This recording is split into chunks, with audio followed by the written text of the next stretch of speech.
Oi, gente querida, hoje nós estamos dando início ao Gente Desperta, uma entrevista com os candidatos ao Parlamento Federal. Sou Davi Silva, presidente do Polis Desperta, um instituto que incentiva a conversa sobre políticas, também sobre a conexão social. Atualmente nós oferecemos várias palestras e cursos sobre cultura, direito, mobilização e também trabalhamos com as crianças. Temos um projeto chamado Guardiões da Nação, também uma palestra que trata da ditadura cultural e curso sobre cosmovisão bíblica. Ao longo da nossa conversa eu falarei um pouquinho mais sobre isso. A nossa proposta do Polis Desperta é falar sobre a vida, sobre a liberdade e também sobre a prosperidade. Venham nos conhecer. Agora vamos à entrevista com os candidatos. As perguntas serão divididas em 3 blocos. No primeiro bloco, nós falaremos um pouco sobre as motivações pessoais de cada candidato, seguindo para as posições e as suas propostas, e ao final vamos abrir para perguntas ao público. Nossa expectativa aqui é que nós tenhamos uma conversa estimada em torno de 40 minutos. Ao meu lado está Ezequiel Marcos Ferreira Bueno, é candidato a deputado federal pelo Partido Republicano Brasileiro. É paranaense, casado e pai de 2 filhas. Atualmente, Ezequiel Bueno, vereador da cidade de Ponta Grossa pelo 2º mandato. Antes de eleito, atuava como soldado da Polícia Militar e com 16 anos de carreira. Também é pastor evangélico da 22ª Igreja do Evangelho Quadrangular em Ponta Grossa, formado em empreendedorismo e bacharel em teologia. Seja bem-vindo, Ezequiel. Muito obrigado pela sua presença. Também está conosco Marisa Lobo Franco Ferreira Alves, candidata a deputada federal pelo Partido Avante. Marisa Lobo nasceu em Botucatu, São Paulo, e vive em Curitiba já há bastante tempo. 35 anos. 35 anos, maravilha. Casada com Jofran e tem 2 filhos. Formada em psicologia e também em teologia, pós-graduada em saúde mental e especialista em direitos humanos. É palestrante e escritora de 4 livros já publicados. Marisa, seja bem-vinda. Vamos iniciar as perguntas. Hoje o cenário do Parlamento Federal, nós sabemos aí que ele é turbulento, um tanto obscuro. Temos aí as investigações da Lava Jato, também temos toda a informação vinda das delações e ainda os julgamentos das ações, o que traz para o ambiente político algo difícil, obscuro, algo traz muita aversão às pessoas. E até mesmo essa realidade desmotiva as pessoas a se envolverem diretamente na política. Então, Marisa, nós gostaríamos de saber quais são as suas motivações que a fazem concorrer a esse mandato como deputado federal. Há muito tempo, desde 2012, 2011, que eu resolvi colocar meu nome numa disputa eleitoral, pela necessidade mesmo, nós temos deputados federais que se importem realmente com a nação, não consigo mesmo. Então, a Lava Jato, ela veio num momento muito especial. Você disse que as pessoas estão desacreditadas da política, mas por causa da Lava Jato que eu resolvi entrar para a política realmente. Aproveitar essa janela de oportunidade, onde o povo realmente está tentando descobrir ou tentando escolher quem é honesto e desonesto na política nacional. Então é um momento especial para a população brasileira, que ela tem a chance de escolher pelo histórico o seu político verdadeiro e não ser alienado por um momento político onde as pessoas que aparecem mais, que têm mais dinheiro, que têm mais visibilidade, apenas confundem o eleitor e o eleitor acaba achando que é essa pessoa que merece o voto. Então, não, agora nós vamos ter que escolher, agora nós vamos ter que olhar o histórico, agora nós temos que saber se é ficha limpa, agora nós temos que saber se não foi delatado pela Lava Jato. Então, a Lava Jato veio num momento crucial para ensinar o povo brasileiro que não se troca voto, que nós estamos vivendo uma busca por voto consciente e que o voto é uma riqueza, é com o seu voto que você elege uma pessoa que vai te dar voz no Congresso Nacional. O povo, a voz do povo, o povo tem razão, nós vivemos um país democrático por direito, entre aspas. O povo que vota bem é que tem voz, porque se você não votar e for omisso, outras pessoas vão assumir e não é quem você escolheu, não é quem você escolheu para defender as suas bandeiras. Então, eu resolvi colocar o meu nome nesse desespero de ver a sociedade desconstruída, valores sendo desconstruídos, princípios sendo desconstruídos, onde o que é errado virou certo, o certo virou errado, onde até a fé das pessoas está sendo destruída, onde o Deus das pessoas, como o cristianismo, está sendo perseguido, destruído, onde a criança está sendo desconstruída, a família sendo desconstruída, a vida sendo banalizada. Então, eu entrei nesse momento para realmente fazer a diferença e lutar contra toda essa desconstrução da sociedade e passando pela questão da corrupção, né, política, e pela corrupção moral mesmo que assolou o nosso país. Sim, sim. Ezequiel, você já está no seu segundo mandato como vereador da cidade de Ponta Grossa. E quais são as suas motivações para buscar um mandato como deputado federal? Bom, primeiro agradecer a Deus por estar aqui, a você, Davi, a minha amiga Marisa Lobo, né, que está nessa batalha também. A todos Nem te aqueles agradeci, que né? Mas é que eu fiquei ansiosa. Está empolgada? Bom, eu estou no segundo mandato, há 5 anos e meio já na vida pública, e eu entendo assim, uma coisa particular minha, quero que todos entendam muito bem isso. Eu não tenho que querer, não posso querer. Eu creio que como é um pleito político e os votos são do povo, nós temos que ver as pessoas que estão principalmente em nossa volta, que eles têm que querer. Então, os nossos nichos, né, onde a gente realmente atua, foi bastante conversado, as pessoas nos procuraram, as instituições, eu como militar, como pastor, como homem, né, pai de família, foi tudo isso construído para que eu tomasse essa... É uma atitude que você tem que tomar muito bem pensada, porque a tua vida ela não é a mesma, ela muda muita coisa. Eu tenho hoje, como você já bem falou no início, eu sou casado há 15, então para 16 anos, tenho 2 filhas pequenas, então você tem que pensar muito o que você vai fazer. Então não pensar em si mesmo, é uma coisa particular. Não é um sonho, deixar bem claro, né? Um sonho é você querer um carro, você querer uma casa, uma roupa ou uma viagem. Isso eu creio que tem que ser um projeto. E um projeto pensando na nação. A nação hoje vive num momento muito turbulento, difícil. Para você fazer política hoje não é fácil. Eu estou lá 5 anos e meio na Câmara Municipal de Ponta Grossa, a qual, graças a Deus, eu falo isso não desrespeitando e não sendo mal educado, mas não devemos nada de errado para ninguém. Pelo contrário, fizemos um trabalho e eu entendo, Marisa Lobo, que é assim, tem muitas pessoas que falam que a nossa vida particular não tem nada a ver com a situação profissional política. Tem sim. As pessoas têm que nos investigarem. Se essa é a palavra, eu como policial ainda uso alguns jargões da polícia, mas tem que se investigar. Qual é a vida desse parlamentar, essa pessoa que está querendo assumir um cargo, ou seja, uma posição política? Tem que saber como essa pessoa é. Se a pessoa não cuida bem da sua família, no meu caso, das minhas filhas, da igreja a qual eu sou pastor, o que eu quero ser? Um político que cuidar de uma cidade, de um estado ou de uma nação. Então nós vivemos num momento muito turbulento, difícil, um momento muito complicado, onde qual que é o nosso problema? O Brasil é rico, o Paraná é rico, o Paraná é próspero, o nosso Brasil é riquíssimo, abençoado. Se hoje acabar a tecnologia, como nós temos aqui nessa sala, perguntar para aqueles que aqui estão nos assistindo, todos têm celular e têm um computador, ou um laptop, ou um notebook, enfim. Mas se acabar o alimento, aí não tem como viver. Não vamos entrar na área bíblica, mas parou de chover 3 anos e meio, o povo estava quase morrendo. Então nós temos um Paraná próspero, um Brasil abençoado, com pessoas administrando, não todas, é claro, porque tem pessoas boas sim, que estão administrando, mas com a grande maioria, como se vê na Lava Jato, corruptas, que estão acabando com o nosso Brasil, estão acabando com a nossa nação brasileira, com esse país abençoado chamado Brasil. Então eu só tenho que parabenizar inclusive a Lava Jato, as pessoas envolvidas na Lava Jato. Tem muito trabalho para fazer ainda, eu creio que não tem, parece que fim a Lava Jato, parece que nunca vai ter, porque é muita gente, isso vai virando um rolo, mas é o momento agora. O voto, as pessoas que têm a maior riqueza na sua mão nesse momento, de ir lá votar, não tem discriminação nenhuma, todos vão votar e decidir quem vai liderar, coordenar e abençoar o nosso país. Sim, sim. Hoje nós sabemos que é quase um provérbio dizendo que o poder corrompe e que as pessoas entram com boa vontade na política e lá acabam se influenciando e também tomando rumos mais obscuros.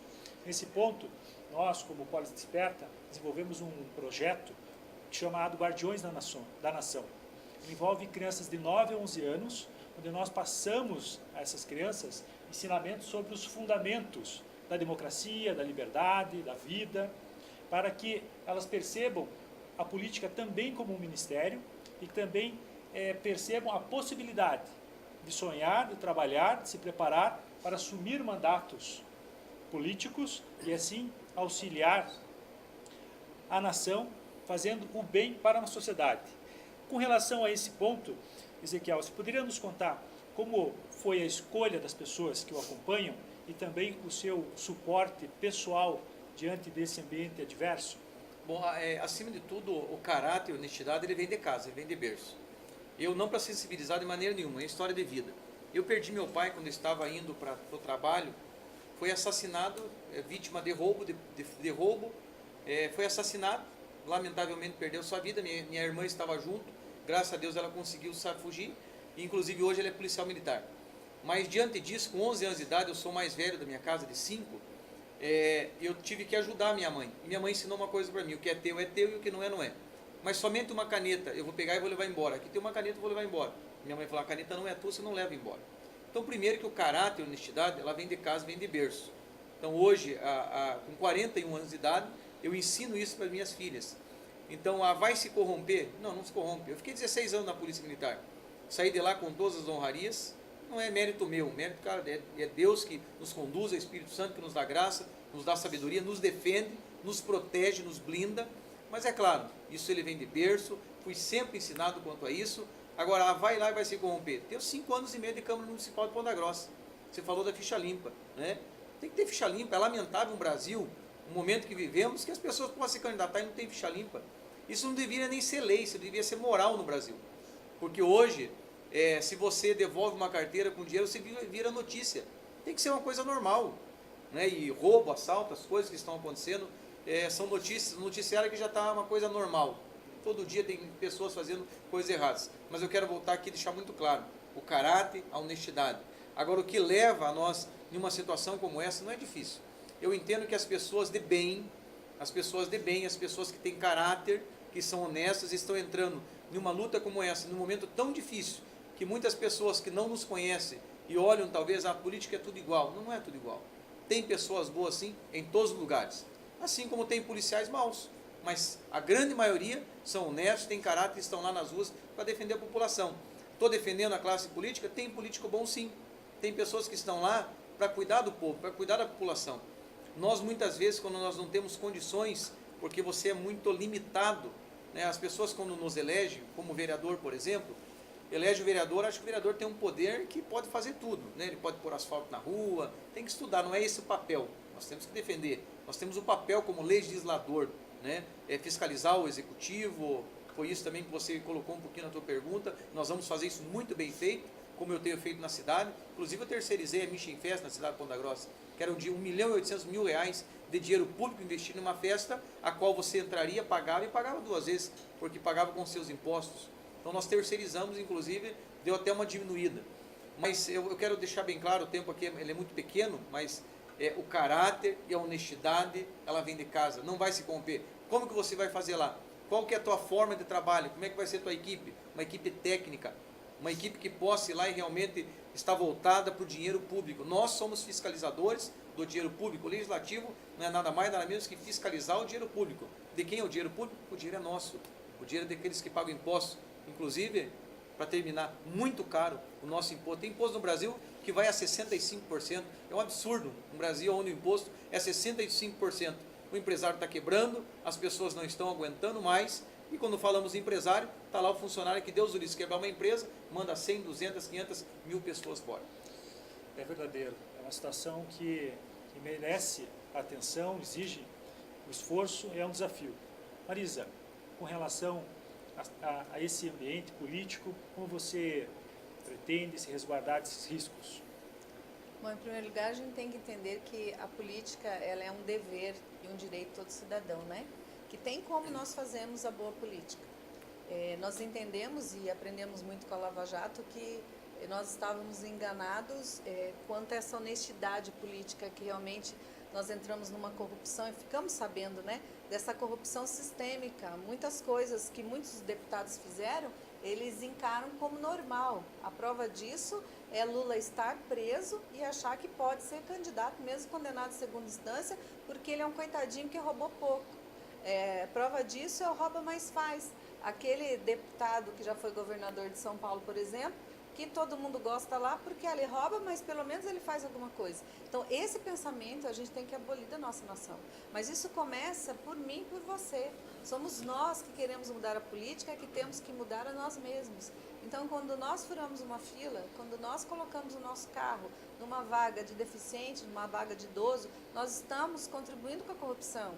Quando alguém te dá um troco a mais e você não volta lá para devolver, você está contribuindo com a corrupção. Então, nós temos que mudar em nós aquilo que nós queremos mudar no outro. É esse pensamento. Então, tem muitas pessoas que foram criadas com toda a educação do mundo, que foram criadas com valores, com moral, e que se corrompe quando entra na política. O que acontece? Realmente, a política ela tem o poder de mudar as pessoas, ou para o bem ou para o mal. Então, como é que você vai fazer, você que é uma pessoa boa, que quer entrar para a política, fazer a diferença e de repente se corromper? Você não pode cair nas armadilhas, e principalmente de ego e financeira. Você tem que se cercar de assessores que já boicotem tudo isso, de assessores que não deixem chegar até você nenhuma proposta indecente. E você tem que ter a coragem, quando souber de uma proposta indecente, denunciar, coisa que muito parlamentar, bom, gente boa, que nem é corrupto, mas que recebeu propostas e não teve a coragem de denunciar. Então, a sua missão faz de você um participante. Não adianta eu ficar gritando aí, que tem corrupção em tal e tal lugar, sendo que você sabe que tem e você não teve coragem de denunciar, uma das coisas. Mas, principalmente isso, eu como sou cristã e faço questão de dizer que sou uma psicóloga, sou cristã, defendo a minha fé, eu vou me cercar de pessoas cristãs e principalmente de pastores. Eu quero fazer um governo paralelo, no bom sentido, mas do bom sentido, me cercar de pastores, de uma inteligência ao meu redor, de pessoas que possam sinalizar o que eu estou fazendo de errado, o que eu não estou, projetos de leis que são importantes para a nação, porque eu não sou obrigada a saber de tudo. Eu sou uma militante pró-vida, pró-família, eu tenho estudado muito o que é que eu posso fazer, mas com certeza eu vou fiscalizar muita coisa, mas eu vou precisar de ajuda. E não deixar o ego assumir o controle da tua vida e saber que você está lá para servir ao povo. Isso não é clichê, isso tem que ser verdade e não servir a você mesmo. Maravilha. Sim. Algo que é muito comum as pessoas falarem para nós, também nós sentimos assim, é o distanciamento que os candidatos passam a ter das pessoas após a eleição. Por isso que nós estamos promovendo esse ciclo de entrevistas e teremos outros a seguir com outros candidatos. Por quê? Porque os candidatos ao parlamento, ou aos parlamentos, que também vamos ter os deputados estaduais, nem sempre têm a oportunidade de conversar com a população no sentido de responder perguntas, ter essa exposição, ter essa proximidade. E por isso, o nosso objetivo com esses ciclos de entrevistas é levar informação às pessoas para que elas possam também refletir um pouco mais sobre os candidatos e fazer a escolha com base nas informações. Sobre esse tema, nós gostaríamos de perguntar, Marisa, você já nos respondeu a respeito desse grupo de conselheiros, mas quais são as medidas que você imagina tomar para ficar e continuar mais próxima das pessoas que a elegeram e das comunidades em geral? Eu gosto muito de rede social. Rede social, ela é fantástica porque ela traz essa proximidade. Eu mesma respondo a todas as pessoas que me procuram. Às vezes eu fico até 3 horas da manhã respondendo todo mundo, o tempo todo. Porque as pessoas, elas se aproximam de você, elas acham que estão ali na tua casa mesmo, né? Umas passam do limite, né? Eu também sei esse meu controle, esse meu limite, mas rede social. Mas estar com as pessoas como eu sempre estive. É óbvio que não vai ser exatamente como hoje, porque a gente vai ter outras atribuições, tem outras coisas para se fazer, mas eu penso que você pode dedicar um dia na semana ou de 15 em 15 dias para realmente receber as pessoas no seu gabinete. Não necessariamente só algumas pessoas ligadas a algum trabalho, mas receber o povo mesmo, estar ali para receber. Eu sempre apoiei vários, na região, vários candidatos a prefeitos, vários prefeitos. E eu sempre disse para esses prefeitos, principalmente um dos prefeitos de Araucária, uns anos atrás, o senhor tem que ter um dia para o senhor atender o povo. O povo quer falar. Então, estar presente nas festas, estar presente, às vezes, na igreja, mas eu tenho a minha igreja, então eu não posso, o tempo que eu tenho que estar na minha, mas eu posso visitar do outro. Ou fazer reuniões e trazer as pessoas até perto de você. Mas o fato é que as redes sociais, elas vão aproximar muito. E o fato de você estar nos municípios e ajudar os municípios, buscar verbas para os municípios, né? Você estar fiscalizando é uma oportunidade de você estar junto. Mas o que a gente tem que sempre trabalhar é a questão do ego da gente. Não se achar porque você é um deputado federal ou estadual, que você assumiu uma posição, que você é mais que alguém. Você está no mesmo patamar, muito pelo contrário. Você é um servo que deve ser cobrado. Então, acho que as pessoas é que tem que estar mais próximo de você.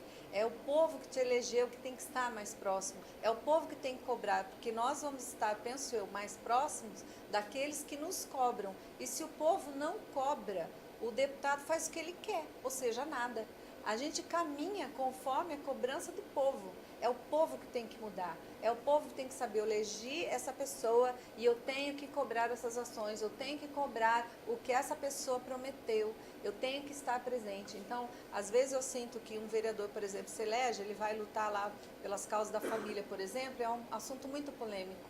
E aí o vereador fica lá gritando sozinho. Ele atende o apelo do povo que grita pela internet, mas aí ele vai lá real, lá numa audiência pública. Como eu já participei de várias e fui massacrada em audiências públicas, e cadê o povo para te dar apoio? Então, na verdade, o povo tem que ir às ruas, como o povo foi na época do Plano Nacional de Educação, que eu participei ativamente, participei de 68 audiências públicas no Brasil inteiro, com a questão da não inclusão da ideologia de gênero dentro da educação. Mas nós íamos nas audiências públicas, a militância toda contra a família estava lá. E o nosso povo era pequenininho, até que o povo começou a entender que ele precisa ir. Isso inverteu. O nosso povo começou a invadir as câmaras municipais e a militância começou a se retrair. Por isso que o Plano Nacional de Educação não foi aprovado na maioria dos municípios. Mas tem muito vereador que sofre ainda. Aqui o nosso vereador é testemunha disso. Lá no município dele, ele fez audiências públicas defendendo a família e foi praticamente massacrado na Câmara. Por quê? Porque o nosso povo ele ainda não está preparado para o embate. É o povo que tem que mudar e tem que fazer com que o deputado mude. Então, o deputado ele vai mudar conforme as necessidades e conforme o povo cobra. E é isso que eu tenho pedido para o povo. Quem vai me eleger, que eu vou me eleger. Em nome de Jesus, como diz um dos presidenciáveis, vou me eleger. Mas se o povo não cobrar, a gente não sabe direito o que é que o povo responder à expectativa do povo. Mas Sim. isso é uma mudança geral. O que nós percebemos é que muitas vezes as pessoas já escolheram o candidato presidenciável ou ainda já sabem debater as propostas do governo executivo. Mas com relação aos parlamentares, ainda não pararam para pensar. Por isso, nosso objetivo é estar conversando com vocês para também poder, depois de ser eleitos, poderem participar junto com vocês dessas lutas, desses desafios que todos nós sabemos que existem. Zé Aquiel, você poderia nos contar um pouco a respeito da sua experiência já como parlamentar, Câmara Municipal e essa proximidade com a população? O meu caso é diferente, porque eu não posso falar eu vou fazer, né? Eu tenho que falar se eu já fiz ou não fiz. Bom, eu presto conta hoje, eu vejo da seguinte maneira. Primeiro você tem que ter o aval de Deus. Depois, é claro, as pessoas estão com você. Então você tem que ter grupo. Ninguém chega a lugar nenhum se não tiver um grupo e uma equipe. Quem são essas pessoas do grupo e quem é essa equipe? É claro que é uma coisa muito ampla, maior. Mas hoje em Ponta Grossa existe a AME, a Associação dos Ministros Evangélicos, a qual eu tento estar quase toda quinta-feira, às 7 e pouco, 8 e pouco da manhã, eu sento com os pastores e presto conta a eles. Nós temos associações nossas da Polícia Militar, a qual eu também presto conta. Como pastor, eu levo até uma certa vantagem, porque a proximidade do povo é todo dia, diária. Eu sou pastor de uma igreja titular e também prego em outras igrejas, então eu tenho essa proximidade. Então, quanto a isso, Davi, eu não tenho dificuldade. É claro que vai dar uma apertada, porque eu vou ter que ficar 3 dias em Brasília. Então, vou me ausentar por 3 dias. São 3 dias a menos, que porque eu vou estar ausente do meu nicho ali, da população, e hoje, além de estar em Brasília, eu tenho que estar em outras cidades também, do estado do Paraná. Não é deputado da cidade tal, não, é deputado do estado do Paraná, representando. Então, é claro, a gente vai circular muito mais. E a internet que tem que ter isso aí, e uma equipe muito boa, prestando conta. Então, a nossa obrigação, acima de tudo, é prestar conta ao povo. Nós temos que prestar conta às pessoas que nos colocaram lá. Eu ouço muito em Ponta Grossa, as pessoas falam assim, né? Nós pagamos o teu salário. Eu escuto isso há mais de 20 anos, porque eu sou policial militar. Então, a cobrança do povo, já faz 21 anos que o povo me cobra isso, né? Eu pago o teu salário. E paga, é claro que paga, né? Então, você tem que dar esse retorno para a população. Esse retorno, e o povo não está errado em cobrar. E tem que cobrar. E se o povo cobrasse mais, né, e não fosse omisso, não estaria do jeito que está. Quando eu falo povo, eu também estou incluído nisso. Não é jogar para lá para frente. Eu também sou povo. Minha esposa, minha família, os meus familiares, a igreja, nós somos o povo. Então nós nos omitimos e as coisas estão do jeito que estão. Não adianta querer achar culpado. O culpado somos nós mesmos. Não adianta querer ficar apontando para os outros. O culpado é que nós somos os culpados. Então nós temos que o quê? Ser cobrados. Então o povo, ele tem que cobrar o político. Ele tem que cobrar o parlamentar. Porque não adianta vir aqui encher de proposta. Se você fizer uma enquete na rua hoje, qual que é o deputado que você votou há 4 anos atrás? Eu arrisco aqui 10%, eu olho lá ainda, que vão se lembrar de quem votou. Nem sei. Não me lembro. Se não sabe, não se lembra, cobrou, não cobrou. Então não adianta ficar chorando. Então eu votei no pastor Ezequiel, então eu vou cobrar. Eu tenho 4 anos, vou cobrar ele. Se ele não fizer o serviço bom, nós vamos botar ele na rua. Vamos mandar ele embora de lá. Então eu fiz um serviço, um trabalho em Ponta Grossa e fui para a urna de novo, para a reeleição. Eu fiz mais do dobro do voto. Por quê? O povo me cobrou. E se eu não tivesse feito um bom serviço, o povo tinha por obrigação me mandar embora. Então, nós temos que dar esse retorno. O povo, a gente tem que estar próximo da população. Eu sou uma pessoa que gosto muito do diálogo e de ouvir. Não só ouvir tapa nas costas e tá tudo. Não, eu gosto de ser criticado. Pastor, eu não gostei disso aqui. Desta maneira está errado. Então vamos ajeitar. É isso que eu faço com os pastores, é isso que eu faço com os militares e a diversidade de pessoas que tem dentro da igreja. Na igreja tem militar, tem educação, da saúde, tem empresário, tem pessoas aposentadas, nós temos tudo dentro de uma igreja. Então eu digo assim, que é um privilégio meu isso, porque eu estou diretamente ali com o povo, ouvindo, escutando e tentando fazer aquilo dentro da legalidade, sempre aquilo que o povo está precisando.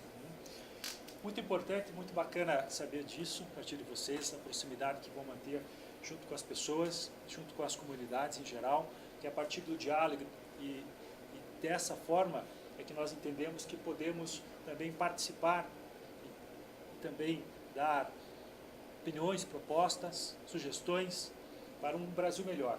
Agora nós vamos tratar de umas questões concretas, inclusive já em discussão no Congresso, ou ainda que vão chegar. Uma delas, e nesse ponto vamos pedir para sermos mais breves um pouco, para a gente poder dar continuidade às perguntas das pessoas que nos assistem.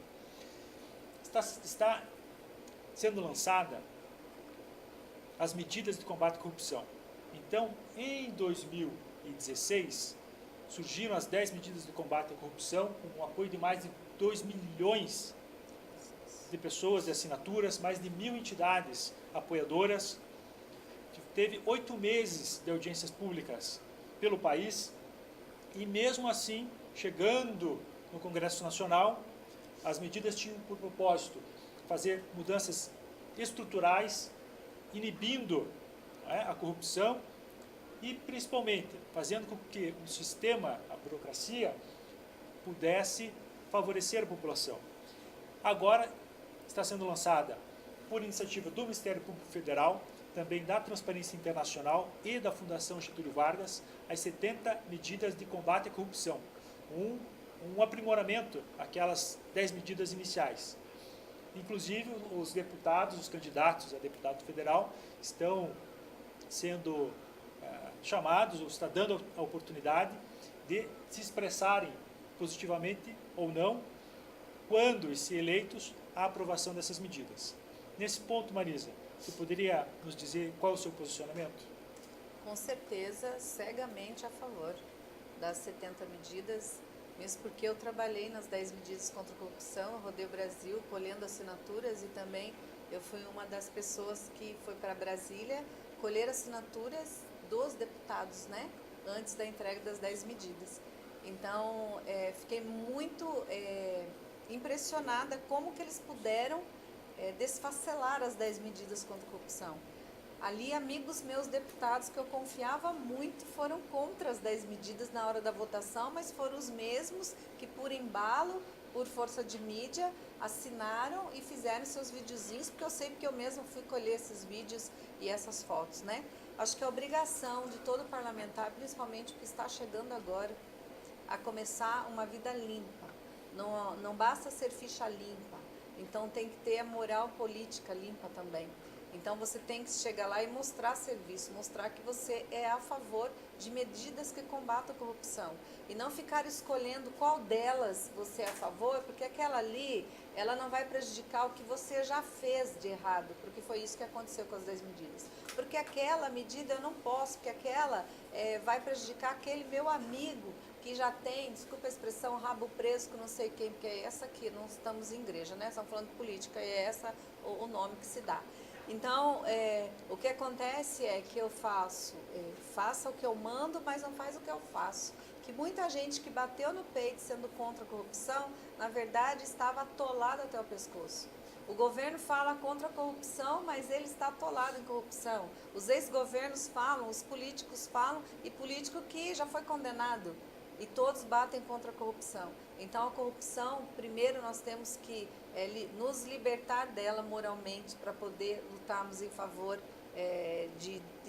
das medidas, né? Das 10 medidas, que na verdade são 70, mas o conjunto de 10 medidas, né? Sim. E é obrigação de todo parlamentar correr atrás, não só de bater no peito, eu sou honesto. Como é que eu vou provar que eu sou honesta? Não tem como, todo mundo diz que é honesto, né? Apoiando as medidas contra a corrupção 100%. Não tem essa de aquela medidinha não serve, tem que servir, porque quem entende disso é o Ministério Público. Quem entende disso é a Lava Jato. Ninguém entende mais corrupção nessa vida do que Lava Jato, do que os procuradores da Lava Jato. Se eles bolarem essas 10 medidas, realmente é para cercar toda a política nossa de medidas que combatam realmente os corruptos, né? A gente fala combater a corrupção, na verdade, é combater as pessoas que cometem a corrupção e os sistemas, né? Porque a corrupção ela é sistêmica, endêmica, ela entrou nesse espírito político que parece que hoje eu conversei até com uma pessoa e eu tive que discutir com um candidato. Claro que eu não vou falar o nome aqui por questão ética, mas o candidato dizia assim: não, porque eu dou para aquele prefeito, eu dou para aquele deputado, eu dou para aquele lá, a empresa dele, então ele serve um certo produto e ele fica dando para os prefeitos. Eu falei, mas isso aí ele está te extorquindo. O senhor está dizendo que o senhor está preso com aquele prefeito, porque o senhor tem que dar festa para aquele prefeito. Eu falei, isso é corrupção. Então eu já não posso ser teu parceiro aí, coligar com o senhor, porque o senhor está praticando corrupção. Ele levou um susto, porque para ele é normal. Ele estava batendo no peito, falando de corrupção, mas na verdade ele estava sendo corrupto numa coisa menor e ele achava que aquilo é normal, que aquilo é natural. Então é isso que a gente tem que aprender realmente o que é corrupção em primeiro lugar, para depois poder bater no peito, na mídia, e dizer que eu sou contra, eu sou a favor, né? Sim, sim. Essas medidas têm a finalidade também de fazer com que o ambiente seja favorável à cultura da integridade. Verdade. E também permitir que pessoas sejam responsabilizadas e paguem pelos crimes que cometeram. Você que em relação a esse pacote das 70 medidas, como é o seu posicionamento? Bom, em Ponta Grossa a igreja se mobilizou para ajudar nas assinaturas e eu como parlamentar também deu todo o meu apoio, inclusive está lá minha assinatura, né? E parabenizar as pessoas que conduziram isso, todas as pessoas que conduziram. Agora eu vou resumir, não é religião, não interprete mal. Se nós cumpríssemos 10 mandamentos, não precisava de mais nada. Acabou. Nem o Código Penal. Inclusive o Código Penal foi retirado da Bíblia. É só estudar. Existem livros, o Código Penal e a Bíblia. Mas eu entendo que o político ele não devia nem ler 70 medidas. Ele devia fechar o olho e assinar. Verdade. Não precisa nem ler. O que está escrito lá? Não pode roubar, não pode cometer peculato, enfim. Tudo está lá. Não precisa nem ler. Eu acho que se eu... chegando lá, se eu ver político lendo as 70 medidas e preocupado com alguma, já está errado e está lá já. Então isso é uma coisa, não é demagogia da minha parte, mas eu vejo assim, não precisa nem ler quais são as 70, é só fazer o que tem que fazer, só para fazer o papel de casa. E se todos, eu creio que o Brasil, 87% dos brasileiros são cristãos, e eu creio que já leram os 10 mandamentos, é só ir ali, ponto final. Não matar, não roubar, não furtar, não desejar. Então está tudo ali.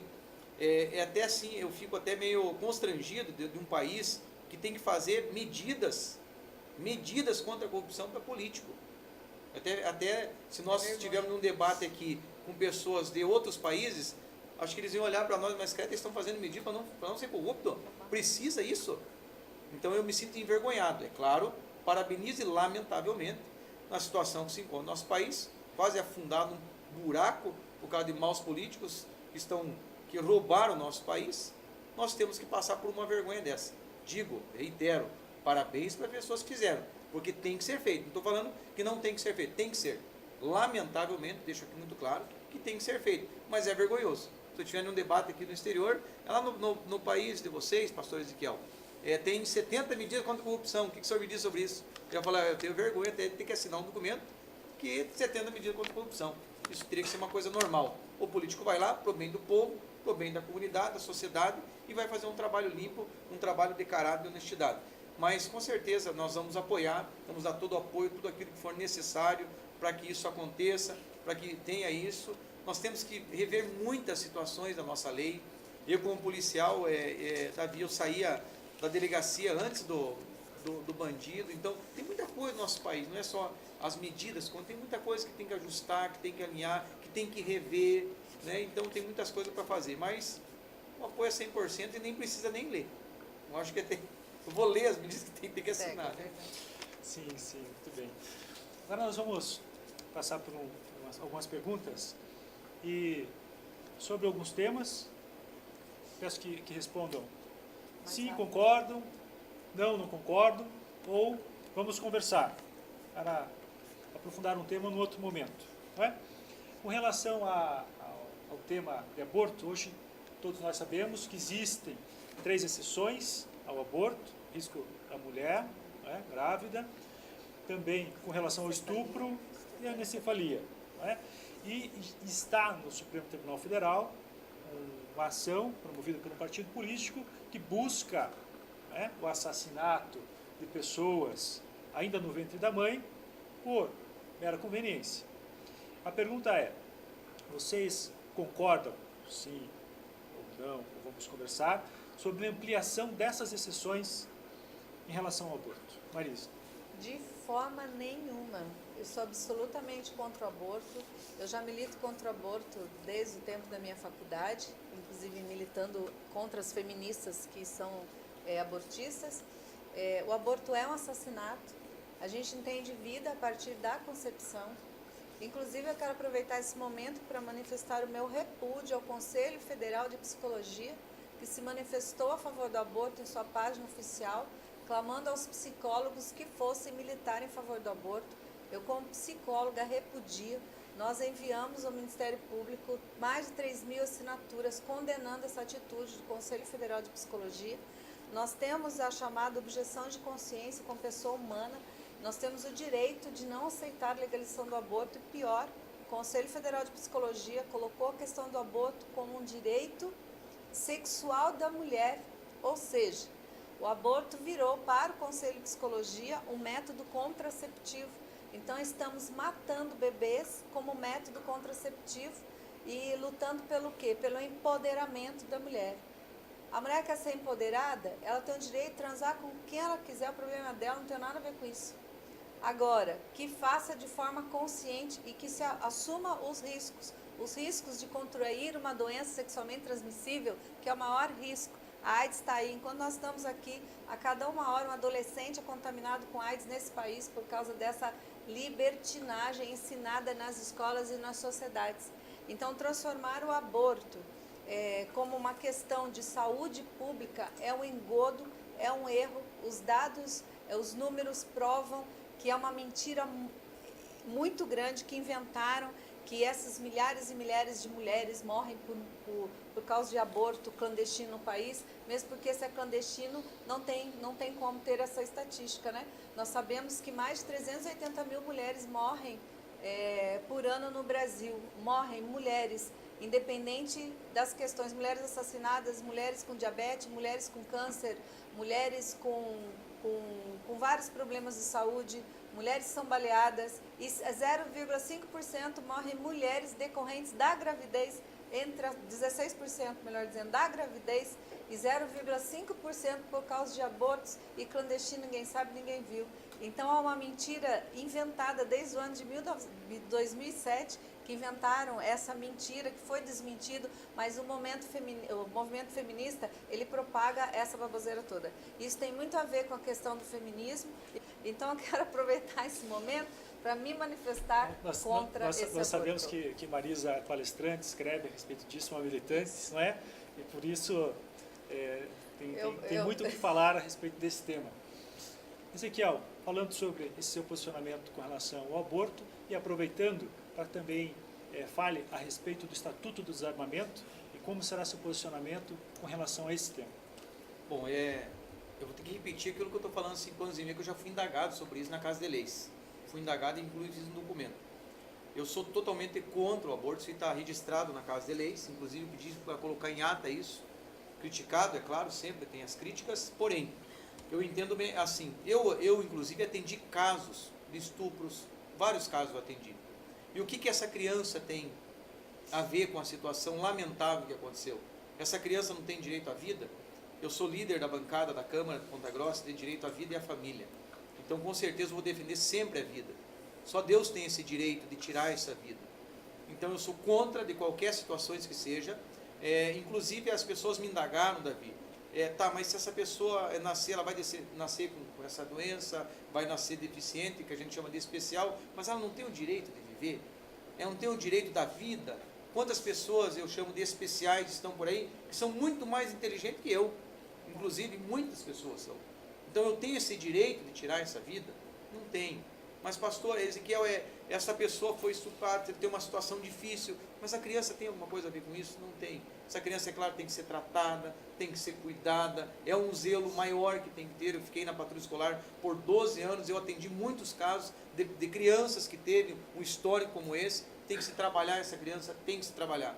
Mas eu sou totalmente contra, não aceito isso. Vai ser uma guerra, vai ser uma briga que nós vamos enfrentar, mas nós não podemos deixar isso acontecer. Com a situação do desarmamento, quem que nós vamos armar? Quais são as pessoas que nós vamos armar? Esse é o ponto que nós temos, é claro, com certeza tem no Estatuto do Desarmamento, tem as pessoas, vai ter que ter um exame psicológico, eu tenho porte de armas, mas a cada 3 anos eu tenho que estar lá no quartel, batendo um ponto lá e preenchendo um relatório de 100 páginas. Eu tenho que conversar com um psicólogo lá. Então eu, como militar da reserva numerada. Mas quem que nós vamos armar? Vamos armar as pessoas de bem? Vamos armar, eu creio que você sabe muito bem disso, muito mais que eu, tem uma situação dos advogados, da ordem dos advogados. Armar o advogado? Sim. São pessoas que entendem, entendidas, necessitam, são ameaçadas. Os juízes, quem nós vamos armar? Os empresários que necessitam de uma arma. Então o único ponto que eu vejo, quem nós vamos armar?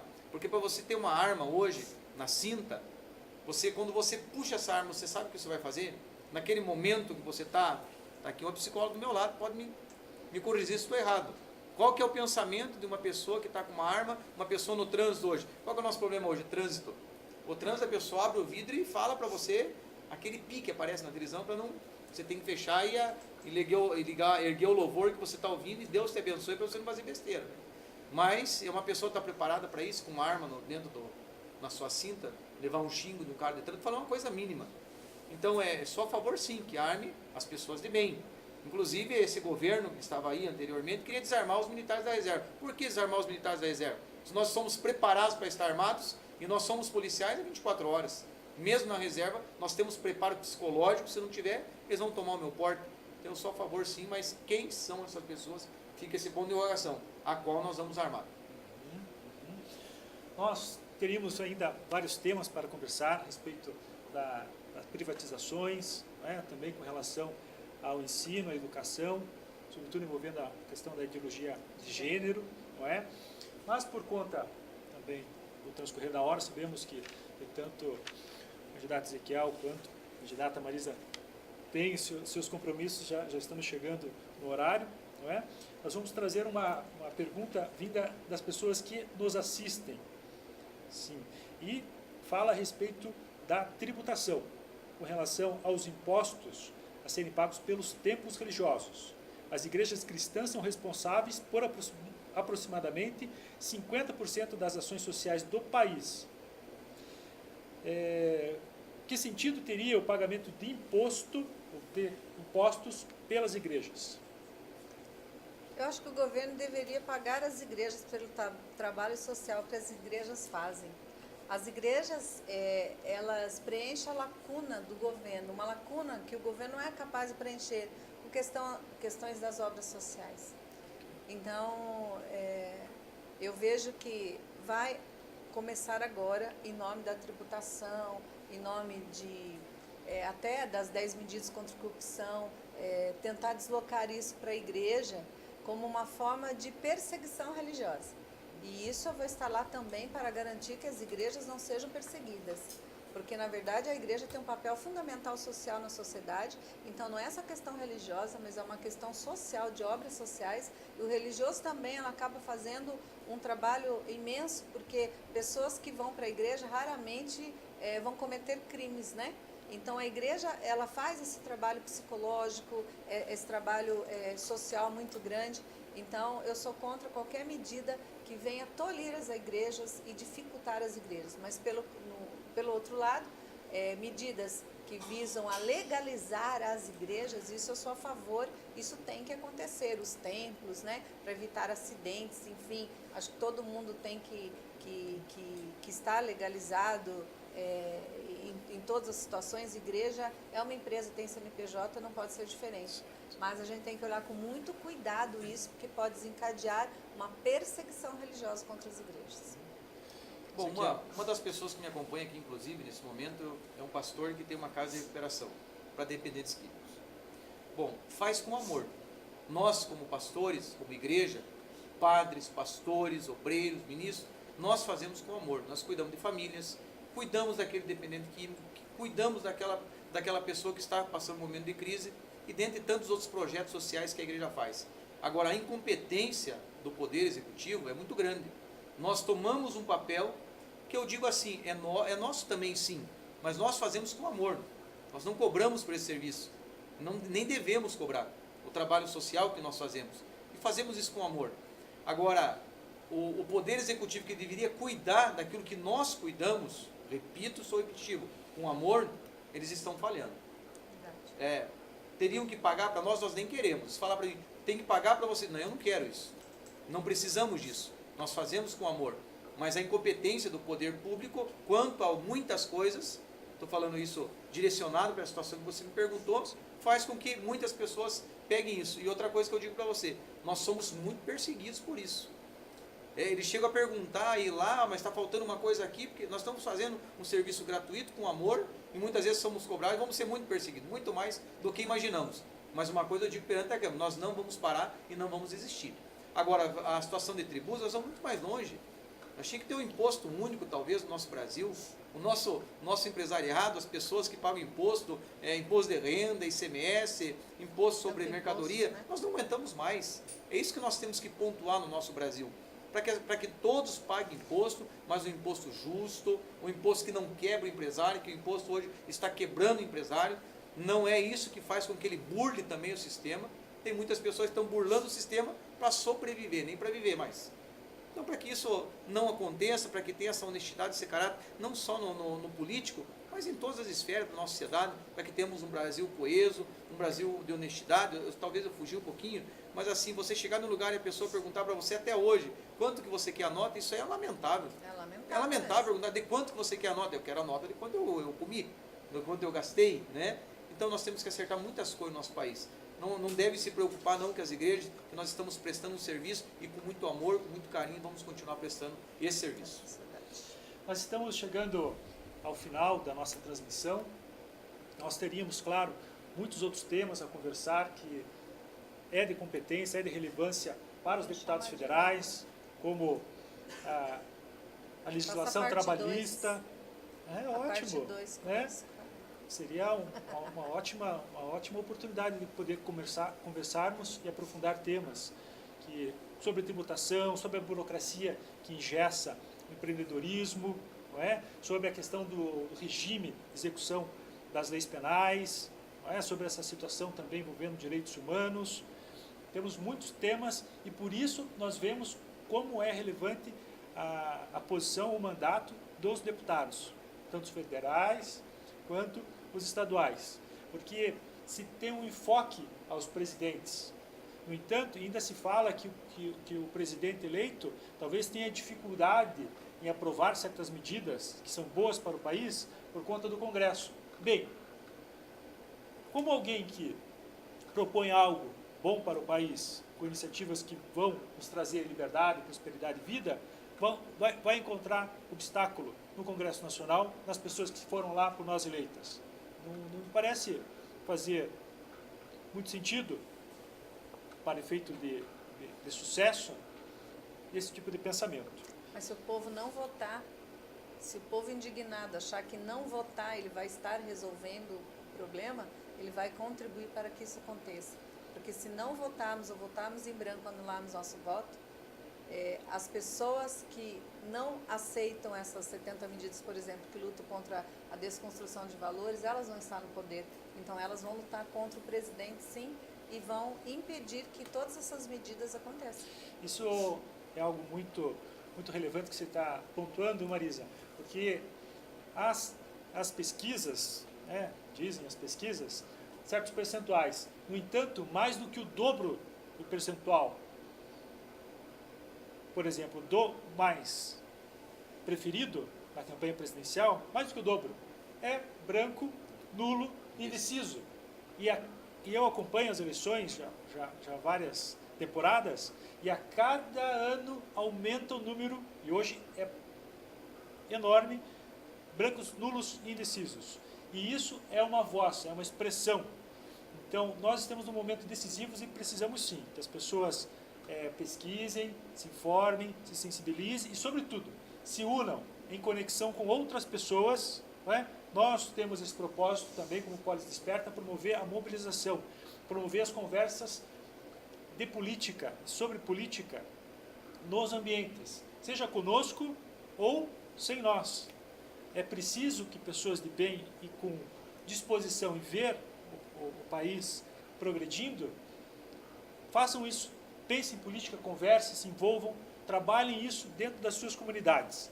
Agora, para encerrar, em 1 minuto, gostaria de abrir a oportunidade das considerações finais. Marisa, nos conte qual será o seu nome nas urnas, seu número, não é? E diga aquilo que você gostaria.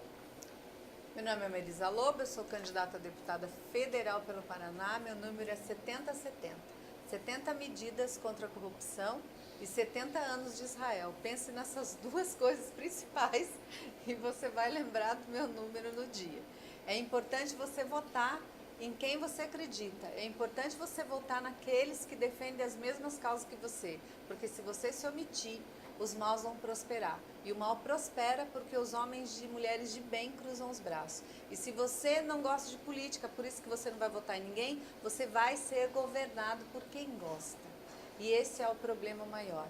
Então, votem, pensem com carinho no meu nome.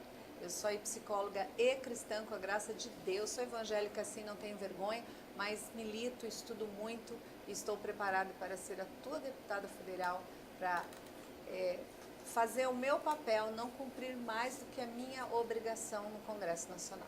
Obrigada. Ezequiel, por favor. Bom, sou policial militar, né? Lá vai estar escrito soldado, pastor Ezequiel, né? Sou do PRB, o número é 1033 e vou continuar fazendo aquilo que eu estou fazendo há 5 anos e meio.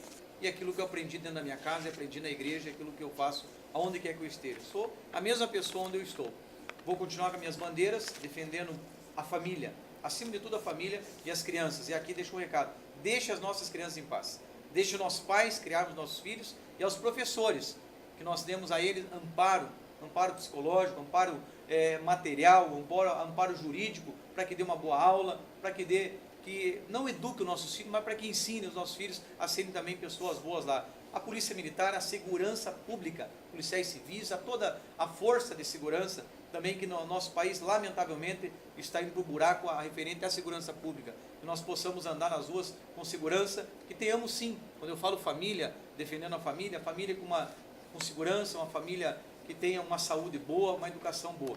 Peço a Deus que Deus abençoe a nossa nação brasileira, em especial o nosso estado do Paraná, o nosso querido estado do Paraná. Deus abençoe minha querida amiga Marisa Lobo. Nós não somos adversários, não, somos amigos. Obrigado, Davi, parabéns, e a todos aqueles que nos assistem. Deus abençoe a todos vocês, em nome de Jesus. Eu não falei o número, é 1033. Desculpa. O Poli Desperta agradece a sua presença, a Marisa também a sua presença, Ezequiel conosco, podendo compartilhar. A você que nos assiste, muitíssimo obrigado. A nossa proposta é incentivar as pessoas ao envolvimento político. E nos vemos no próximo sábado, onde teremos mais um ciclo de entrevistas com os candidatos aos parlamentos. Muito obrigado. Ratinho 55, Bolsonaro presidente.